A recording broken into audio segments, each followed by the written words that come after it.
El poder de la palabra de Dios. Y vamos al Evangelio de Mateo, vamos a ubicarnos en el capítulo 8 de Mateo.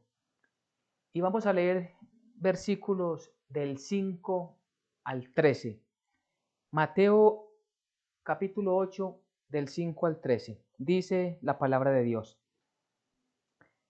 Entrando Jesús en Capernaum, vino a él un centurión rogándole y diciendo: Señor, mi criado está postrado en casa, paralítico, gravemente atormentado. Y Jesús le dijo: Yo iré y le sanaré. Respondió el centurión y dijo: Señor, no soy digno de que entres bajo mi techo, solamente di la palabra y mi criado sanará. Porque también yo soy hombre bajo autoridad y tengo bajo mis órdenes soldados. Y digo a este: ve y va, y al otro: ven y viene, y a mi siervo: haz esto, y lo hace. Al oírlo Jesús se maravilló y dijo a los que le seguían: de cierto os digo que ni aun en Israel he hallado tanta fe. Y os digo que vendrán muchos del oriente y del occidente y se sentarán con Abraham e Isaac y Jacob en el reino de los cielos. Mas los hijos del reino serán echados a las tinieblas de afuera, allí será el lloro y el crujir de dientes. Entonces Jesús dijo al centurión: ve, y como creíste, te sea hecho. Y su criado fue sanado en aquella misma hora. Amén y amén. El poder de la palabra de Dios es el tema que tenemos para el día de hoy. Este pasaje de Mateo 8 lo encontramos justo después del que conocemos el Sermón del Monte. Esta parte del capítulo 8 en adelante lo conocemos como el poder del reino de Dios. Digamos que los primeros capítulos del 5 al 7 nos hablan de las normas del reino de Dios, es decir, del comportamiento y las actitudes, la forma de vivir que debemos tener los creyentes como miembros que somos del reino de Dios. Por eso está allí el cómo orar. Allí encontramos también pasajes como nos enseña acerca de no adulterar o acerca del adulterio. Nos enseña cómo tratar al hermano, a las demás personas. La forma en que debemos vivir el comportamiento que debemos tener. Pero entonces, repito, en este capítulo 8 en adelante vemos el poder de Dios, el poder de la palabra de Dios, el poder del reino de Dios. Y encontramos entonces que Jesús, dice la palabra de Dios, que llega a Capernaum. Digamos que Capernaum, una ciudad, era la ciudad donde Jesús normalmente se alojaba. Digamos que él iba en sus diferentes campañas evangelísticas, iba de un lugar a otro, pero volvía otra vez a su centro de operación, si lo pudiéramos llamar así, y de ahí volvía y se desplazaba hacia otro lugar. Pues él llega a Capernaum y allí se encuentra con que lo visita un centurión. Por eso dice el versículo 5 y 6, dice: entrando Jesús en Capernaum, vino a él un centurión, rogándole y diciendo: Señor, mi criado está postrado en casa, paralítico, gravemente atormentado. Y es interesante porque quien viene delante del Señor no es un israelita, es un servidor, un oficial de alto rango al servicio de Roma. Y los romanos tenían dominados completamente a la nación de Israel, todo Jerusalén. De hecho, el imperio romano era de muchas más naciones y entre ellas estaba Israel. Y los israelitas lógicamente tenían contra Roma y tenían contra todos sus oficiales, guardaban cierta distancia y guardaban cierta rabia y enojo contra ellos. Pero es aquí que vemos que es un centurión el que viene a buscar a un judío como Jesucristo. Y este hombre viene, que viene delante de él, ¿qué? Rogándole, viene suplicándole. Y tengamos en cuenta que quien no es nacido dentro del pueblo de Israel, no es israelita, se le conoce como un gentil o pagano. Nosotros somos gentiles porque no nacimos dentro del pueblo de Israel.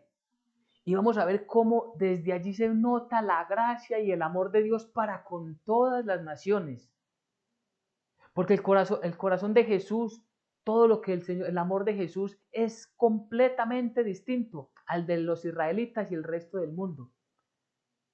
Si hubiese estado en manos de un israelita distinto, de un judío distinto a nuestro Señor Jesucristo, ¿qué él pudo haber dicho? Ustedes busquen la sanación que necesita para su criado allí, entre los romanos. Dígale a César que les mande los médicos, los astrólogos, los curanderos. Pero no, el amor de Dios y en el corazón de Jesús estaba siempre el hacer el bien. Y a través de todo este poder que vemos acá, vamos a mirar cómo el Señor siempre, a través de un milagro, muestra una enseñanza.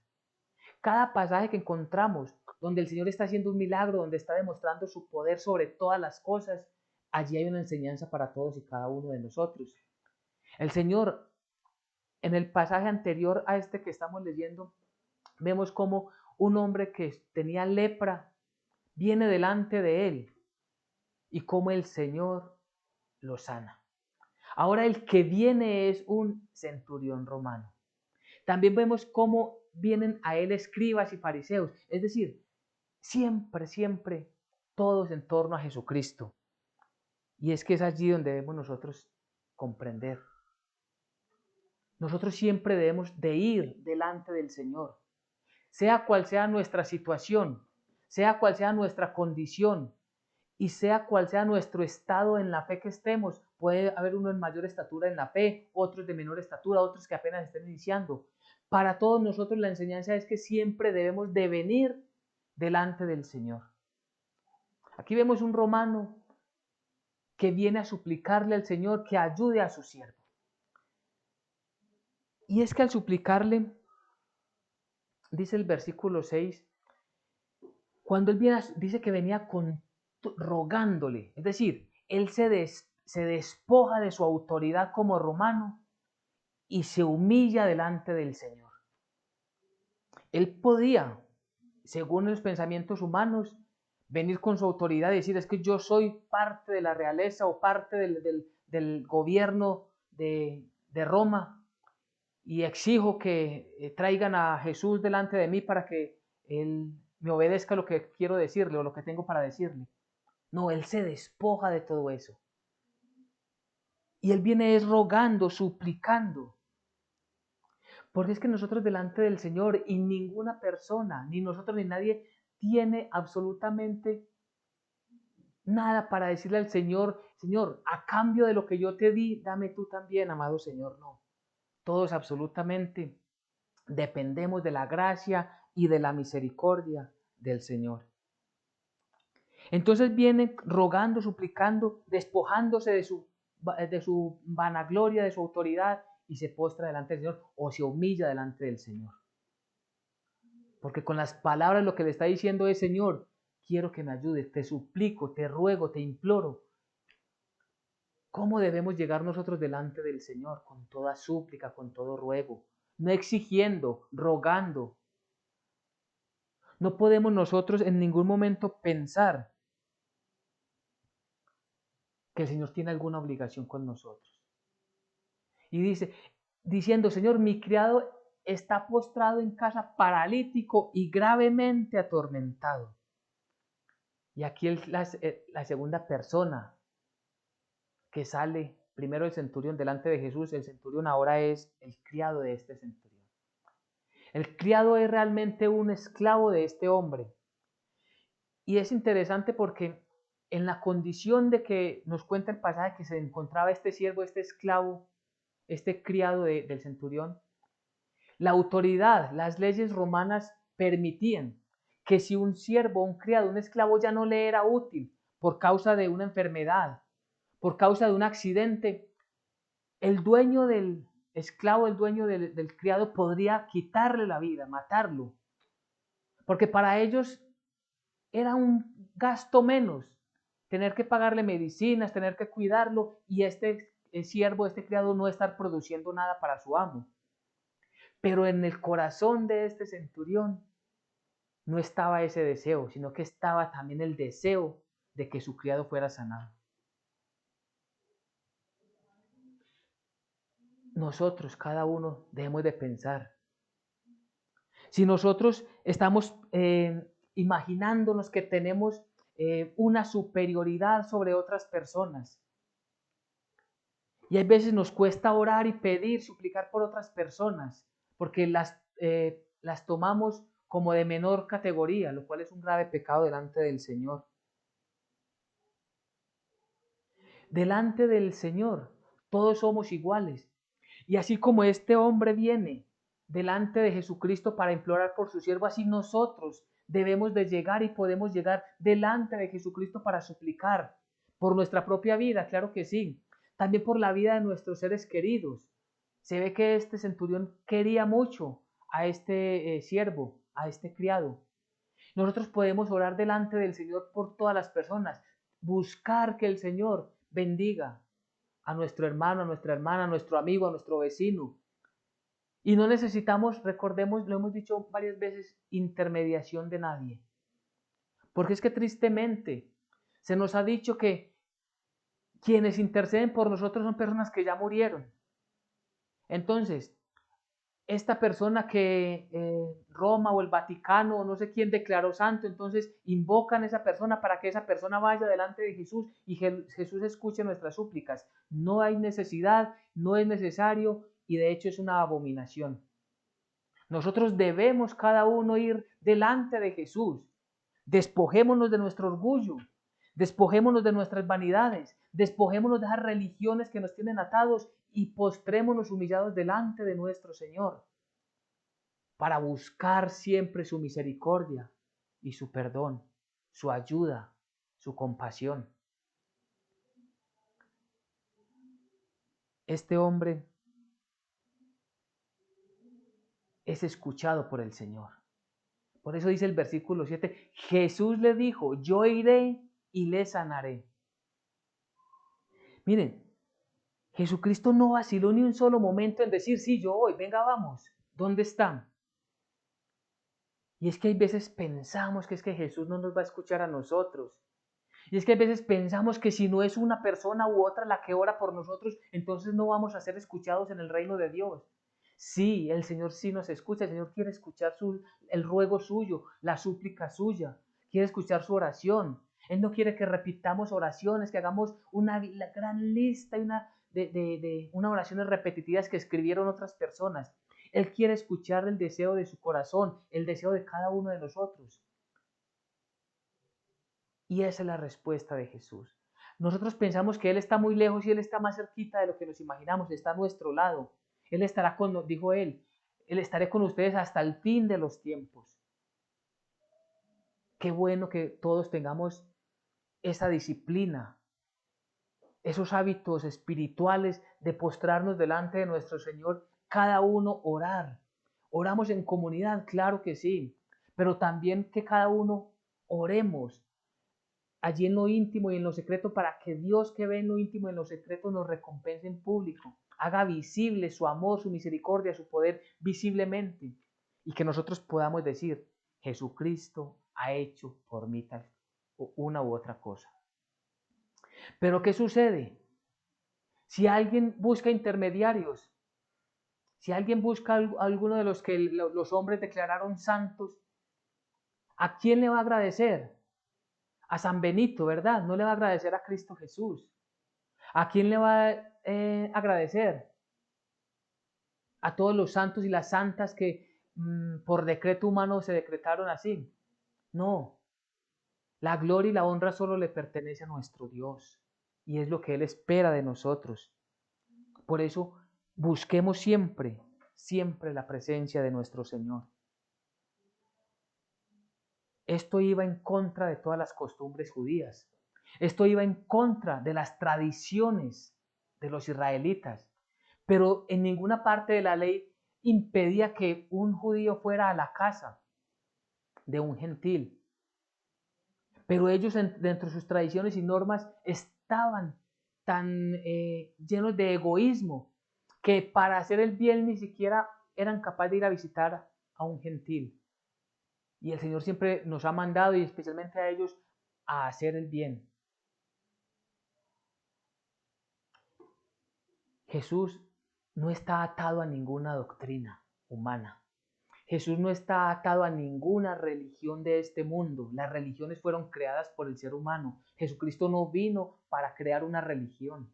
Jesucristo vino para enseñarnos el Evangelio de Jesucristo, para enseñarnos el Evangelio del reino de Dios, para enseñarnos, para que todos conozcamos al Dios único y verdadero. Y eso lo hacemos a través de Él, de su palabra. Y entonces por eso inmediatamente Jesús responde, yo iré, ¿y qué hará? Le sanaré. Si vamos delante de Jesús, es allí donde encontramos la salvación, la sanación, la liberación, toda la restauración que nuestras vidas necesitan. El centurión sorprendido le responde, versículos 8 y 9, dice, respondió el centurión y le dijo, Señor, no soy digno de que entres bajo mi techo, solamente di la palabra y mi criado sanará. Porque también yo soy hombre bajo autoridad y tengo bajo mis órdenes soldados, y digo a este ve y va, y a otro ven y viene, y a mi siervo haz esto y lo hace. El centurión sabía de la autoridad total y completa de Jesucristo nuestro Señor. Él conocía que Jesús tenía el poder suficiente para sanar a su criado. Y este hombre le responde, Señor, yo no soy digno de que entres en mi casa. Es decir, los israelitas todos dicen que es indigno para un judío entrar en la casa de un gentil. Señor, yo lo acepto, yo no soy digno de que visites mi casa. Solamente di tu palabra. Y es maravilloso. Solamente di la palabra, solamente danos tu palabra. Y eso será suficiente. Mi criado sanará. Y es que este hombre, un romano, un gentil, estaba obrando como ninguno en Israel estaba haciendo. Y este hombre lo que hace es que reconoce que la autoridad de Jesús está sobre todas las cosas y que no necesita nada más. Qué bueno que nosotros comprendamos que en Jesucristo nuestro Señor tenemos todo completamente y que no necesitamos nada, absolutamente nada más. Qué bueno que nosotros comprendamos que tenemos que estar alejados de todas las supersticiones, que no necesitamos ningún tipo de ritual, que no necesitamos ningún agorero, riegos, nada, absolutamente nada para llegar delante de Dios, más que decirle y expresarle con nuestra propia voz, con toda oración, con todo ruego, Señor, por favor, te suplico que des tu palabra, que nos bendigas, que me sanes. Que sanes a mi padre, que sanes a mi mamá, que sanes a mis hermanos. Señor, sana mi cuerpo. Sé que hay muchas personas que nos acompañan a esta hora y están enfermos con duras enfermedades en sus cuerpos. Señor, que esta persona, todos le podamos decir, Señor, tú tienes el poder para sanarme, te ruego, te suplico que lo hagas. Había mencionado el pasaje anterior del hombre leproso. Este hombre llega delante del Señor y dice, Señor, si tú quieres, puedes sanarme. Es decir, no, en ningún momento dudó del poder de Dios.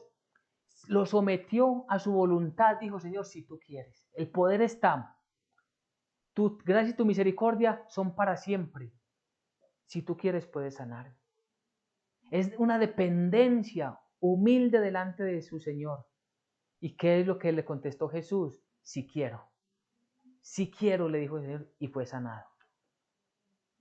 Así que todos nosotros podemos decirle al Señor, Señor, dame tu palabra, enséñame a comprenderla, cuál es el camino que debo tomar, cuáles son las acciones, Señor, que deben haber ahora mismo en mi vida, Señor, para que pueda salir yo de este problema, de esta enfermedad, de esta dificultad, para salir de este pecado, Señor. Di tu palabra, Señor.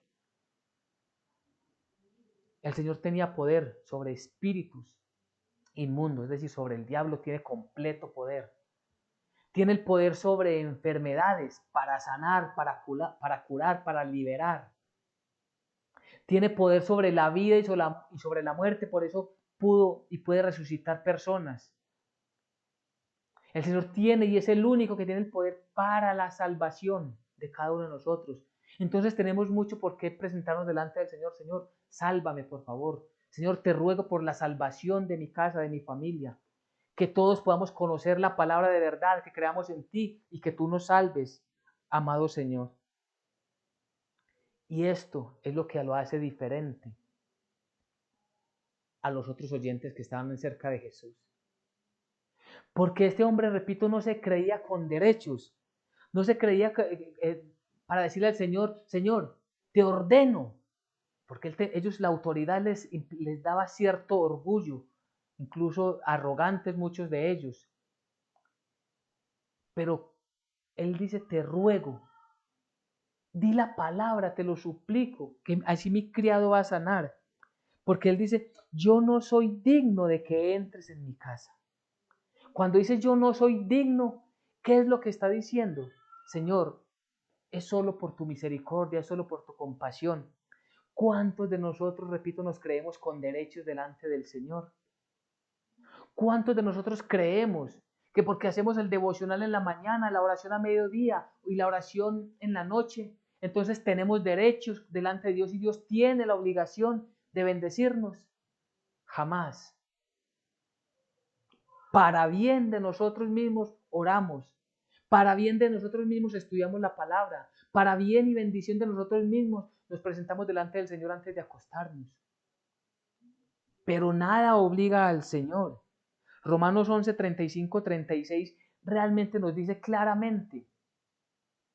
Dice, ¿quién le ha dado primero a Dios para que luego Dios le pague? Es decir, ¿acaso Dios está endeudado con alguno de nosotros? ¿Acaso Dios nos debe un favor? ¿Acaso Dios nos debe un tributo? ¿Acaso Dios nos debe una oración? ¿Acaso Dios nos debe una buena obra? En ningún momento y en ninguna manera. Por eso este versículo de Romanos 11, 35, 36 nos baja de esa nube. Porque muchos pensamos que por estar escritos, muchos pueden estar pensando más bien que por estar inscritos en una religión, entonces tienen derecho delante de Dios y que cuando mueran, cuando partan de este mundo, van a ir al cielo porque están allí matriculados en una u otra religión, y eso no es verdad. No es por obras para que nadie se gloríe, lo hemos estudiado muchas veces. Muchos a la verdad piensan que por haber sido bautizados entonces ya están asegurados en el reino de Dios. Mire, ¿cuántas personas bautizados cuando niños jamás escucharon el Evangelio de nuestro Dios Jesucristo porque en su familia no hubo quien se los predicase? Porque no hubo ni siquiera uno que fuera esa atalaya, esa trompeta que estuviera avisando.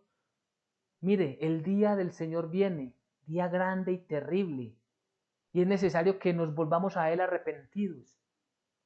Pero nunca hubo allí en casa, en su entorno, quien les enseñara el Evangelio.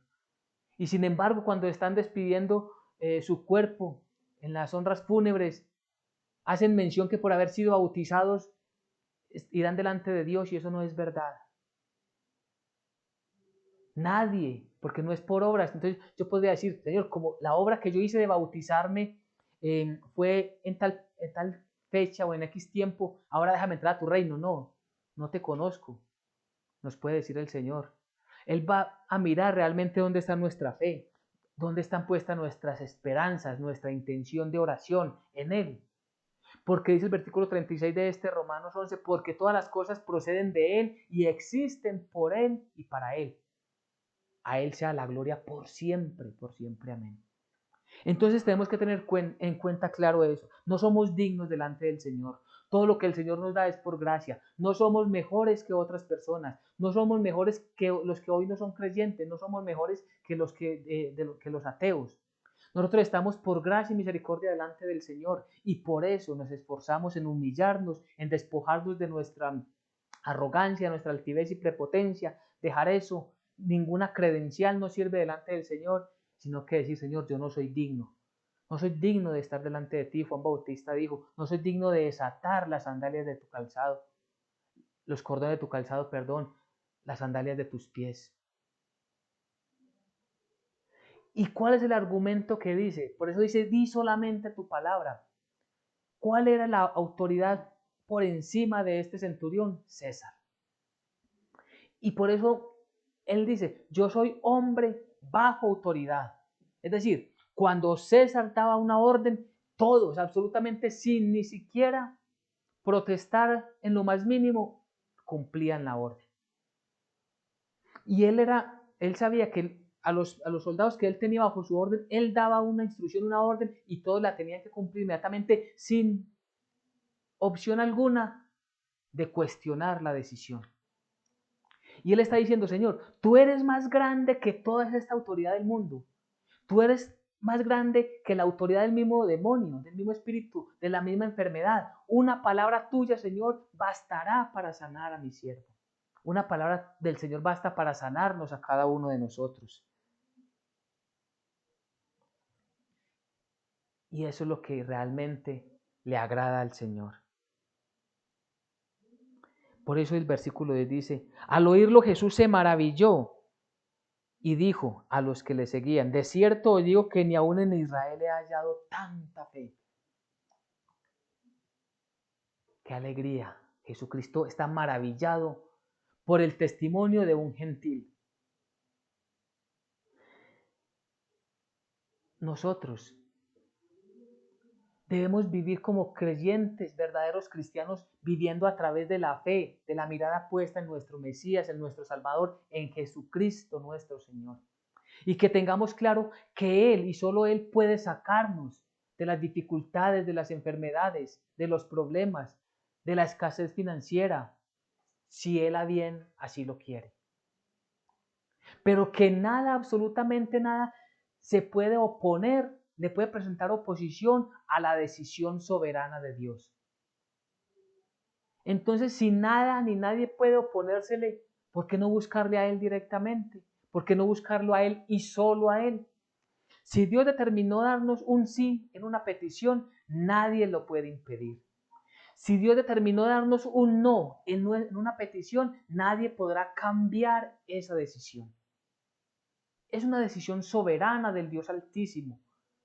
Pero nosotros sabemos que Él actúa en nosotros los creyentes con mucha misericordia, lleno de compasión, lleno de amor por cada uno de nosotros. Es depositarnos en Él, esperar en Él. Sé que por momentos es difícil, no digo que no.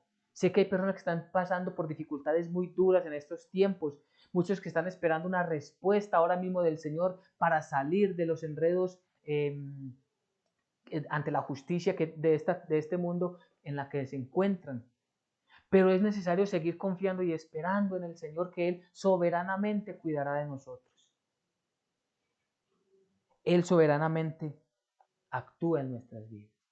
Y Él se maravilló porque está diciendo, ni siquiera en Israel.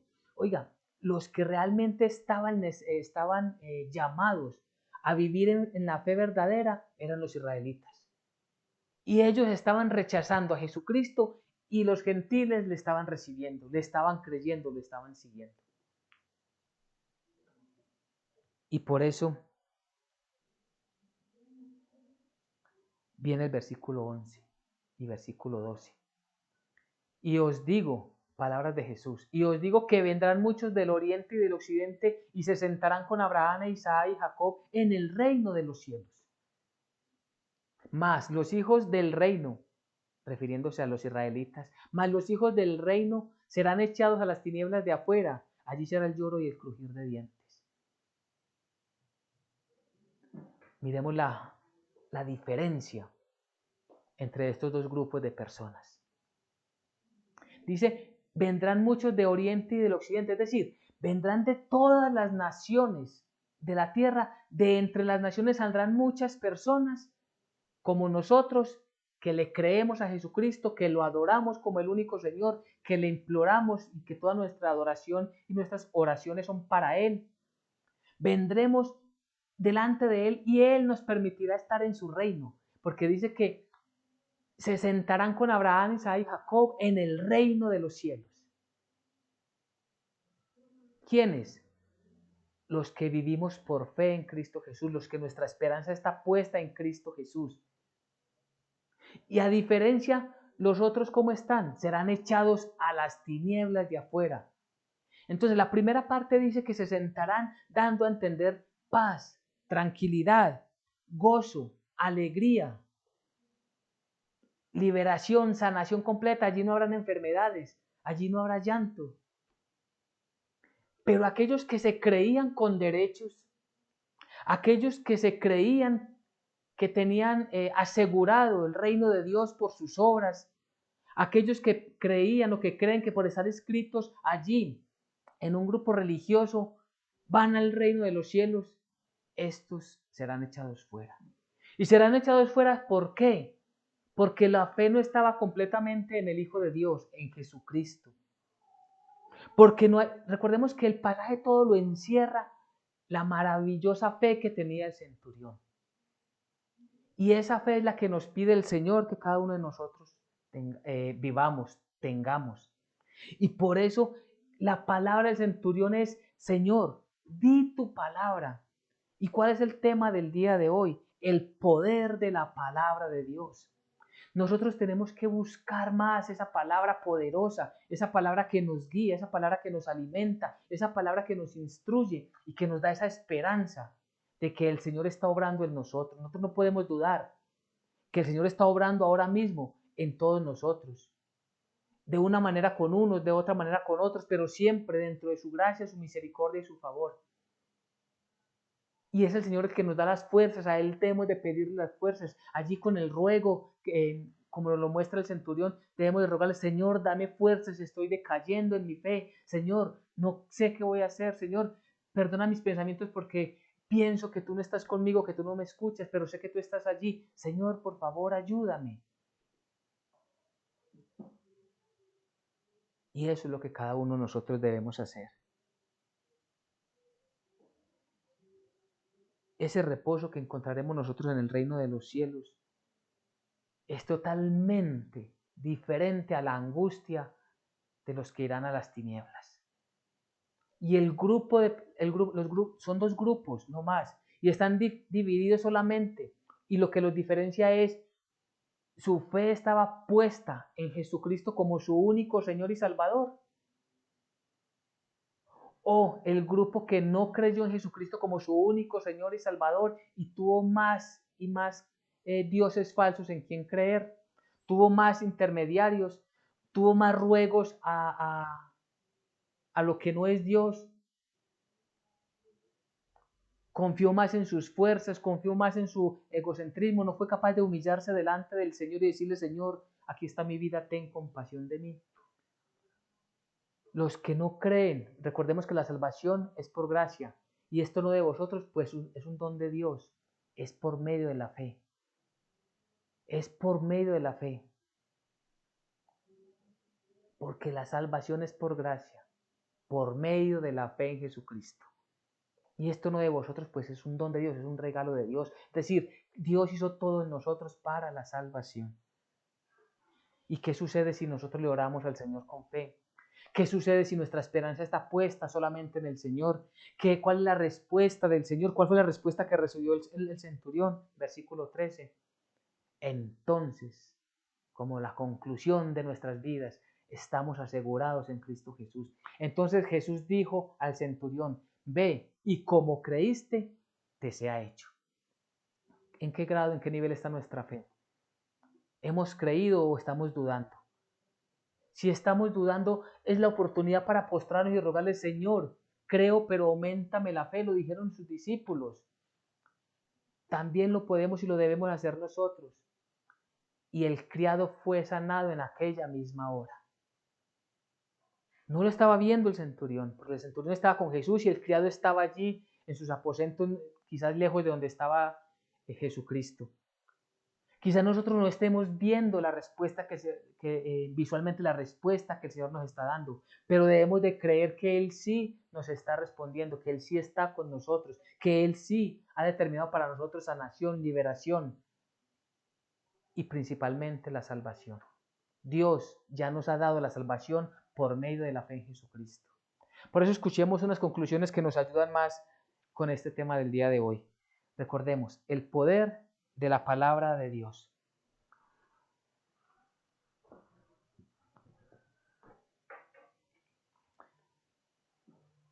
Conclusiones. Toda persona debe llegar delante de Jesucristo con todo ruego y súplica, reconociéndolo como el Dios todopoderoso que es. O sea, debemos de llegar delante de Jesucristo reconociendo primero que Él es Dios, que no hay otro poder más grande que el del Señor, que no hay una suprema autoridad como la de nuestro Señor Jesucristo. De ahí para abajo todos estamos al estrado de sus pies. Y por eso debemos de llegar de Él con respeto, con todo ruego, con toda súplica, con toda humillación, postrados delante de Él. Todos podemos pedir a nuestro Señor Jesucristo por otras personas. Recordemos, no debemos esperar para encontrarnos con el hermano de la congregación para que Él ore por una necesidad. Desde ahora mismo podemos empezar a orar nosotros. Cuando nos encontremos con el hermano, le decimos, hermano, hermana, acompáñeme en este propósito, acompáñeme en esta oración, acompáñeme porque estoy rogándole al Señor por esto, es válido. Pero lo primero que debemos es nosotros orar. Y orar no solo por nosotros, sino por otras personas. Todo lo podemos hacer. Tercero, nuestro Dios y Señor Jesucristo siempre nos escucha y nos ayuda, siempre que lo busquemos a Él como nuestro único ayudador. Muy, muy interesante.